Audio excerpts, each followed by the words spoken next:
Your beret looks wonderful. I'm loving it. Yeah, yeah. Tim Burgess here, Blog Watchers, rocking the beret on the LimeWire rooftop. We are thrilled to have Tim and a few others of the Charlatans here with us this beautiful fall afternoon in New York City. How are you, Tim? Oh, I'm really good, thanks. Yeah, good to be here. So glad to have you. So glad to have you. Now, you guys are sort of at the beginning of a little North American tour here? Mm-hmm. We're 6 states in now. We started off in Atlanta and we've worked our way up towards New York, and we did Maxwell's the other day. Excellent. Yeah, Maxwell's a tiny, tiny little room in Hoboken, New Jersey. Yeah. That must be such a fun room to play. Yeah, no, it was amazing. I mean, and historically, it's known as an amazing venue. So it was good to be part of that. Part of that thing. Absolutely. That's great. Now, this is these guys are in the States, kind of surrounding the release, which I believe is tomorrow, of their new album, Who We Touch. Tell us about the new record. It's only been a couple years since your last release. Yeah, not too much time. 2008, we did an album called You Cross My Path, but this one. We recorded it. We wrote it in September, recorded it in December of last year. What's with the title? Who do you touch? Yeah, well, we thought the album needed something. We felt that the album. It sounds really cheesy when you talk about it, but we wanted to touch people on a deeper level. Sure.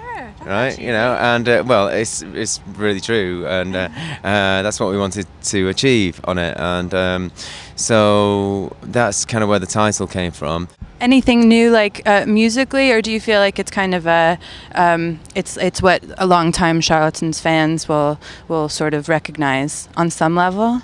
Well, I think we went with we kind of had an idea or a thin outline of what we wanted to achieve, and we wanted to make a European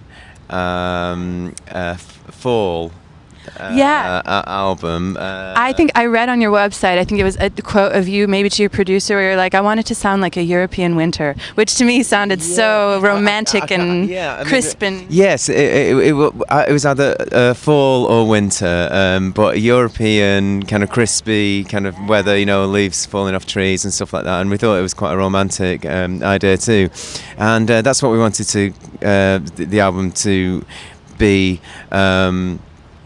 What do you call it? When you have conceptually, Sure. Yeah. Excellent. Yeah. Well, and we don't know whether we've achieved a concept album in the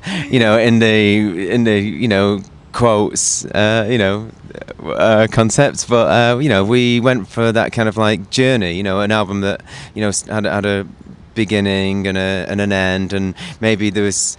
Little sections in there that kind of reminded you of the beginning, and sections that led you towards the end. Yeah, a nice connectivity. Yeah, I feel like that's great. I feel like rare these days that bands are really making full albums where you do notice the spaces and how those spaces are connected. Yeah, I agree, and I think that's a great thing about good music today.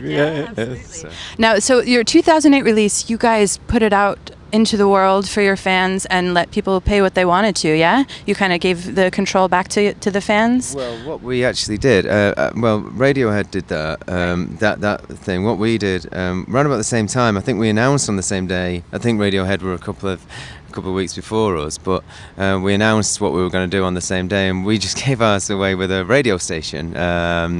So basically, it was kind of like they played the record, and we gave it away through their station. Gotcha. Okay. So that was kind of the only way that you could get it, by downloading from their site.